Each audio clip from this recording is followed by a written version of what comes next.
En Afrique du Sud, l'Assemblée nationale rejetait in extremis la motion de défiance qui visait à destituer le président Jacob Zuma. Ce texte, qui fut le 4e en son genre depuis son accession à la magistrature suprême en 2009, s'est heurté au refus du Parlement sud-africain. À une vingtaine de voix près, Jacob Zuma recevait un énième avertissement après les défaites historiques enregistrées durant les municipalités de Johannesburg et Pretoria.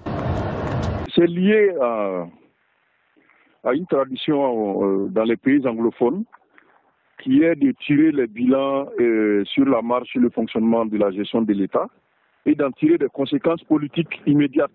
Rappelez-vous que Jacob Zuma lui-même est venu en milieu du mandat du Thabo Mbeki et qu'il l'a remplacé pendant que le mandat n'était pas achevé. Donc c'est certainement le même modèle qu'ils ont voulu reproduire cette fois-ci. Sur 384 votants, 198 parlementaires se sont exprimés contre la démission du président Jacob Zuma, 177 ont voté pour et 9 se sont abstenus. Des critiques nourries par le limogeage fin mars du ministre des Finances Pravin Gordhan, issu du Parti communiste, l'un des partis de la mouvance présidentielle qui s'était montré intraitable sur la corruption. Malgré cette motion, au sein de l'ANC, Congrès national africain, la sérénité règne.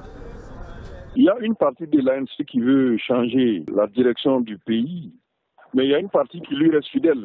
Si on analyse le vote qui a eu lieu autour de la motion, on a bien vu que Jacob Zuma avait encore une certaine assise au sein du parti, parce que la motion n'a pas été votée positivement. Pourtant, le vote était au bulletin secret, ce qui aurait permis, s'il y avait une réelle défection de la base politique de Jacob Zuma, de l'exprimer à travers un vote secret. Mais cela n'a pas été le cas.